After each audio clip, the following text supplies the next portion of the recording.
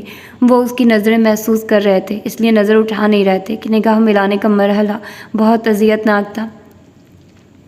بابا صاحب نے ایک سجیشن دیا ہے، آپ کو معلوم ہے؟ نازنین نے بہت ہی دھیمی آواز میں کہا۔ تیمور علی خان گویا سناٹے میں رہ گئے۔ ان کے وہم و گمان میں بھی نہیں تھا کہ وہ اس موضوع پر براہ راست بات کرے گی۔ وہ لب بستہ سے بیٹھے رہ گئے۔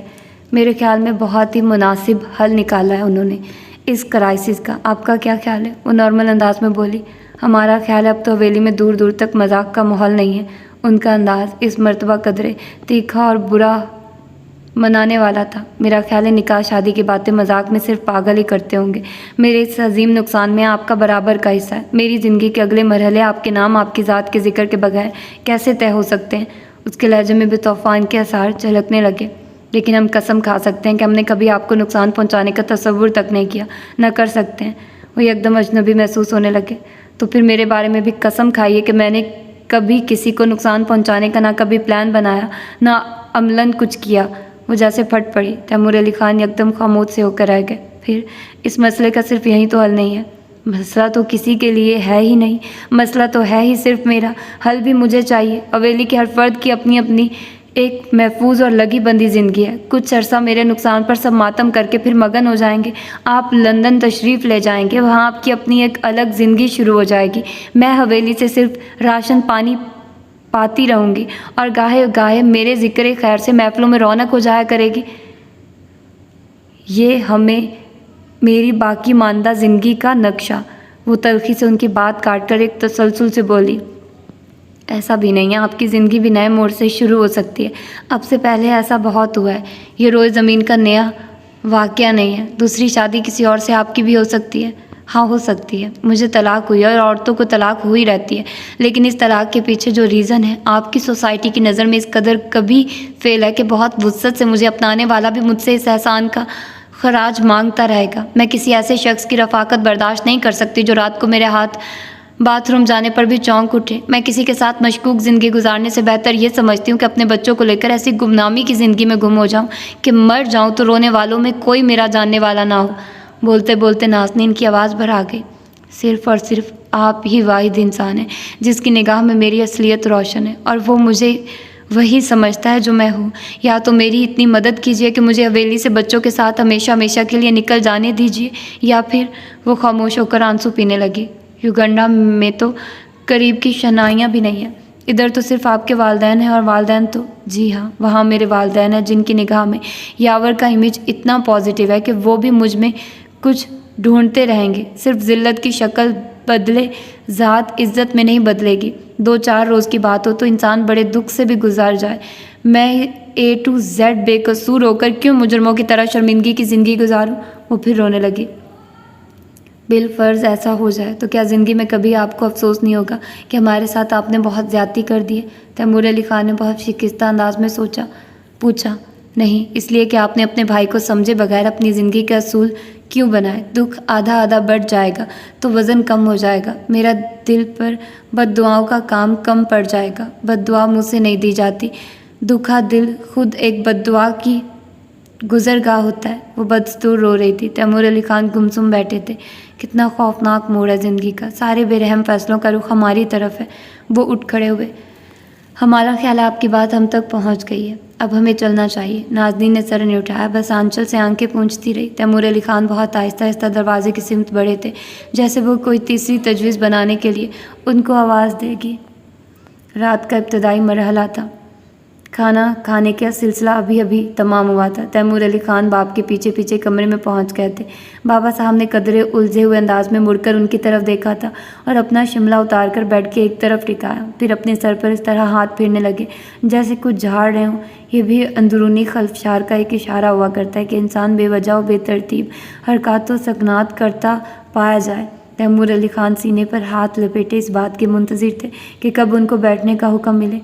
بیٹھو بیٹے، کھڑے کیوں؟ بالآخر انہوں نے کہا، کیا بات ہے، کچھ کہنا چاہتے ہو؟ اتنا تو وہ بھی ادراک کر سکتے تھے کہ بیٹے کو جس امتحان میں ڈال چکے وہ کوئی چھوٹا امتحان نہیں ہے، جس میں حواس بھی گم ہو سکتے ہیں اور الفاظ بھی، اس لیے بات کی ابتدا میں حوصلہ بڑھانا بھی انہی کے حصے کا کام ہے۔ جی تو پھر کہو، جو بھی کہو گے ہم بہت غور سے سنیں گے۔ تمہارے سامنے تو یوں بھی ہم بہت کمزور پڑ جاتے ہیں۔ تم ہمیں اپنی سب اولادوں میں سب سے زیادہ عزیز ہو۔ یہ بات ہمارے بھی سمجھ میں نہیں آئی کہ کیوں۔ تمہاری ماں کہتی ہیں شاید اس لیے کہ تم سب سے چھوٹے ہو۔ شاید وہ ٹھیک کہتی ہیں۔ وہ یوں مخاطب تھے جیسے اپنے آپ سے باتیں کر رہے ہوں۔ بھابھی نے بلایا تھا ہمیں؟ عالم تاب نے؟ جی نہیں، ناز بھابھی نے۔ اب وہ تمہاری بھابھی نہیں ہے۔ بابا صاحب گاؤ تکیے سے پشت ٹکا کر نیم دراز ہو گئے۔ یہ رشتہ بہت مضبوط ہو کر منقطع ہوا ہے۔ وہ یاور بھائی کے بچوں کی ماں ہے۔ بچے ہمارے بھتیجی بھتیجے ہیں، ہمارا خون ہے، اور وہ ان کی ماں ہے، اس لیے۔ خیر چھوڑو تم اس بات کو، یہ کہو اس نے کیوں بلایا تھا؟ آپ کی بات ان تک پہنچ گئی ہے۔ وہ نظریں جھکا کر بیٹھتے ہوئے گویا ہوئے۔ انہوں نے تو مجھے حیران بلکہ پریشان کر دیا۔ بابا صاحب نے حیرت امیز انداز میں سوال نظروں سے کیا۔ تیمور علی خان اس طرح خاموش ہو گئے جیسے الفاظ ترتیب دے رہے ہوں۔ ہم آپ کی بات سن کر پریشان ضرور ہوئے تھے، مگر اس قدر نہیں جتنے اب ہیں۔ ہمارا خیال تھا وہ آپ کے اس پرپوزل کو پہلی فرصت میں مسترد کر دیں گی اور معاملہ اس خود رفع دفع ہو جائے گا۔ ہم آپ سے غیر ضروری بحث کیوں کریں؟ مگر وہ بولتے بولتے چپ ہو گئے۔ بابا صاحب اسی طرح خاموش تھے۔ انہوں نے نظریں اٹھا کر گویا تیمور علی خان کو بات جاری رکھنے کا اشارہ دیا۔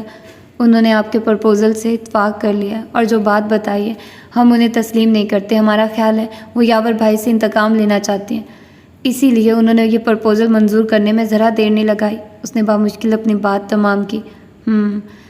وجوہات کیا بتائی ہیں؟ یہ جان کر ہی ہم تم سے اتفاق کر سکتے ہیں کہ تمہارا خیال درست ہے۔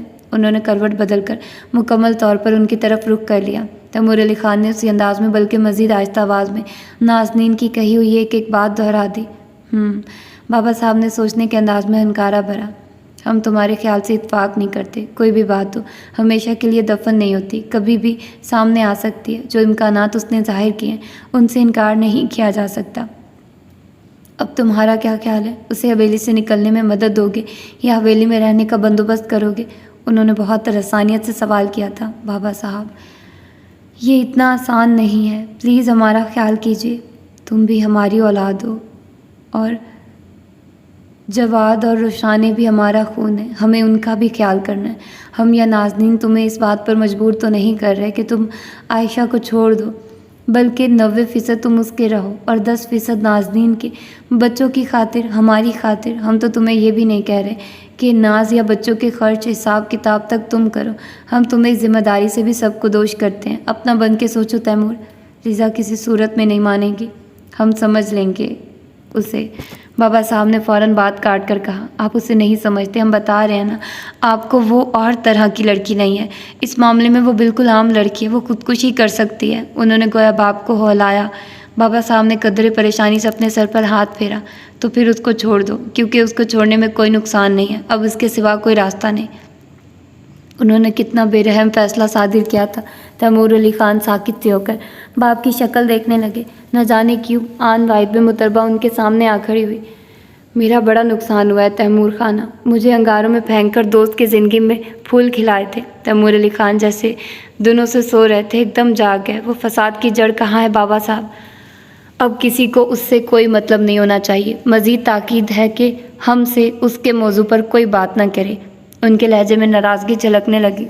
مری نہیں ہے، زندہ ہے۔ اپنی طرف سے تو تم نے بھی ہمیں مزید آزمائش میں ڈالنے میں کوئی کسر نہیں چھوڑی۔ تیمور علی خان خاموش رہے۔ یہ تو بہت لیٹ ہوا ہے بابا صاحب، ہماری جگہ کوئی اور ہوتا تو وہ بہت پہلے اس دنیا سے جا چکی ہوتی۔ اس کے دل کی نہیں ہوئی تھی تو کیا ہوا، اس کے ساتھ بھلائی تو ہوئی تھی، ورنہ اس کی حیثیت تو یہ تھی کہ اسے کسی کمی چوکیدار یا سائیں کے پلے باندھا جاتا۔ ہم نے جو کیا وہ عین نیچرل ریئیکشن ہے۔ تیمور علی خان نے خود ہی خاموشی کو توڑ کر بہت اعتماد اور بے نیازی سے جواب دیا، لیکن جب کچھ ہو چکا ہوتا ہے تو نقصانات پر غور کر کے وقت ضائع کرنا حماقت ہوتی ہے، نقصان کا توڑ تلاش کیا جاتا ہے۔ بابا صاحب زندگی میں بہت اہم اور بڑے فیصلے کیے تھے، عمر جوش کی منزل عبور کر چکی تھی، وہ اتنی آسانی سے جوان کو ان سے اتفاق نہیں کر سکتے تھے۔ ہماری آپ سے درخواست ہے کہ آپ فی الحال کوئی ظلم سازی نہ کریں اور کچھ غور کریں، پلیز۔ انہوں نے ضد چوک کر استدعا کا انداز اختیار کیا۔ ہم غور کر چکے ہیں، جب غور زیادہ ہوتا ہے تو پھر کچھ نہیں ہوتا۔ ہم تمہیں مشورہ دیتے ہیں کہ سکون سے تھوڑا غور کرو اور خاندان کو سامنے رکھ کر غور کرو، عائشہ کو نہیں۔ دانائی اجتماعی مفادات کو اہم بتاتی ہے۔ اب تم جاؤ، آرام کرو، ہم بہت تھک چکے ہیں، البتہ تھوڑا سکون محسوس کر رہے ہیں کہ ناز نے ہمارا راستہ آسان کر دیا ہے۔ وہ دوبارہ سیدھے ہو کر پاؤں پھیلا کر لیٹ گئے اور آنکھیں موند لی۔ تیمور علی خان بے بسی سے ہونٹ کاٹ کر اٹھ کھڑے ہوئے۔ جب فطری محبت میں بھی اتنا دم نہیں کہ وہ فیصلہ اپنے حق میں کرا سکے تو پھر محبت کے ہونے اور نہ ہونے سے کیا فرق پڑتا ہے، انہوں نے کہا اور تیزی سے کمرے سے نکل گئے۔ اچھا، اماں جی کی آنکھیں خوشی سے چمکنے لگی۔ میری تو نیندیں اڑی ہوئی تھی کہ بچوں کو لے کر وہ چلی جائے گی، وہ بھی غیر ملک، بچوں کو ترستی ہوئی مر جاؤں گی۔ مگر یاور، ان کی آواز بھرا گئی، اس کی صورت کیونکہ دیکھوں گی، بہت زیادتی ہوئی ہے اس کے ساتھ، اس نے اپنے ساتھ خود زیادتی کی ہے۔ ہم میں سے کسی پر اعتبار کرتا، کچھ کہتا سنتا تو بات سنبھل بھی سکتی تھی۔ بابا صاحب نے اکا گڑگڑایا۔ اگر یہ سب ہو جاتا ہے تو اس نے اپنی اولاد کی فکر نہیں کی، وہ بھی ہمیں کرنا پڑ رہی ہے، مگر خیر آئے گا اسے ایک دن ہوش، مگر افسوس وہ کتنا تنہا رہ جائے گا۔ بابا صاحب نے واقعی بہت تعصب سے کہا، ایسا تو نہیں بات اور بگڑ جائے۔ وہ پھر خدشات میں گر گئی۔ اب بگڑنے کو کچھ نہیں بچا، جبھی تو بگاڑ پر سمجھوتا کر رہے ہیں۔ انہوں نے پائپ منہ میں سے ہٹا کر بہت بردباری اور متانت سے جواب دیا، پھر تو شاید وہ کبھی گھر نہ آئے۔ اماں جی کو بیٹا یاد آیا تو وہ سب کچھ بھول اٹھی۔ آئے گا، ضرور آئے گا، اس کا بھی بندوبست کریں گے کہ وہ بے دھڑک یہاں آئے گا۔ آپ بیکار اپنا دماغ نہیں الجھاؤ، فی الحال تو مشکل حل نہیں ہوئی۔ راضی نہیں ہے، وہ ایک مرتبہ باغبانانہ فیصلہ کر چکا ہے، اس کی جھجک ٹوٹ چکی ہے، اب صرف آپ ہی اس سے بات منوا سکتی ہیں، یہی سمجھانے کے لیے آپ کو بلایا ہے۔ انہوں نے اماں جی کی طرح بہت تجرباتی تجزیاتی نگاہ سے دیکھا۔ میں کمزور سی عورت، میری کون سنے گا؟ وہ شکستہ سے انداز میں بولی۔ انسان ہار کا اندیشہ رکھ کر میدان میں اترے تو ضرور ہارتا ہے۔ آپ کے پاس محبت کی وہ طاقت ہے جسے آپ کمزوری کہہ رہے ہو، بابا صاحب نے نکتہ سمجھایا۔ اب تک تو یہ طاقت میرے کسی کام نہ آئی، زیتون بانو کو ہی دیکھیے، کیا خوب انعام دیا ہے میری محبت کا۔ ان کی آنکھوں میں اشک چمکنے لگے۔ آپ مجھے یہ تو بتائیے کہ وہ ہے کہاں؟ اب کوئی ہم سے اس کے موضوع پر گفتگو نہ کرے۔ بابا صاحب کے پیشانی پر شکنیں پڑ گئی۔ سب کو حکم ہے، آپ سے درخواست ہے۔ بابا صاحب کو اماں جی کی سہمی ہوئی صورت پر نظر ڈال کر لہجہ نرم کرنا پڑا۔ زندہ تو ہے نا؟ وہ ڈرتے ڈرتے بولی۔ زندہ نہ ہوتی تو ہم یہاں نہیں اسلام آباد میں ہوتے۔ آپ کو بتا رہے ہیں، کسی کو پتہ نہیں ہے۔ حویلی کے آس پاس بہت دنوں سے باہر کے لوگ نظر آتے رہتے ہیں۔ لوگ بتاتے ہیں کہ وہ دریا بستی کے بندے نہیں ہیں۔ اگر وہ ہمیں پھنسوانے کے لیے کوئی چال چلتی ہے تو ہم اس کا بھی بندوبست کر چکے ہیں، اور یہ بندوبست اسی وقت فائدہ دے گا کہ وہ زندہ ہو۔ امید ہے آپ کی تسلی ہو گئی ہوگی۔ کیا وہ اسے اٹھانے کو پھرتے ہیں؟ اماں جی دہل کر رہ گئے۔ ہمارا خیال ہے کہ اس کو بیٹی کی بیوگی کی خبر مل گئی ہے، کیونکہ جب تک وہ یہاں واپس نہیں آئی تھی اس طرح کے مشکوک آدمیوں کی خبر بھی نہیں آئی تھی۔ اس طرح کی عورتوں کی بہت پہنچ ہوتی ہے، جن کے پاس بہت پیسہ ہوتا ہے، وہی ان عورتوں کو نبھا سکتے ہیں، یا جو حکومتیں بیٹھ کر قلم دوات کنٹرول کرتے ہیں۔ بہرحال یہ سب آپ کے بکھیڑے نہیں ہیں، بس آپ تو ہم پر مہربانی کر دو، بیٹوں کو کسی طرح راضی کر لو، ہم حکم دے کر یہ کام کروا سکتے ہیں، لیکن پھر کام کمزور رہے گا، پھر اس میں ہمیشہ کا کوئی خطرہ لگا رہے گا اور ساری بھاگ دوڑ بیکار جا سکتی ہے۔ بابا صاحب نے حقے کا پائپ دوبارہ منہ سے لگایا۔ کوشش کروں گی۔ ناز نے بھی بچوں ہی کا سوچا ہوگا، ورنہ اتنی آسانی سے کیسی راضی ہو جاتی، وہ خود کلامی کے انداز میں کہہ رہی تھی۔ بابا صاحب جواب میں خاموش رہے۔ میں چلوں؟ کوئی کام تو نہیں ہے کسی سے؟ وہ تھکے تھکے انداز میں اٹھ گئی۔ نہیں، بس یہی کام ہے جو آپ سے کہا ہے، وہ کہہ کر حقہ گڑگڑانے لگے۔ تو یہ تھی اس کی آج کی ایپیسوڈ، اور پتہ نہیں اب آگے کیا ہوتا ہے۔ ملتے ہیں اس کے اگلی ایپیسوڈ میں۔ اپنا ڈھیر سارا خیال رکھیے گا۔ اللہ حافظ۔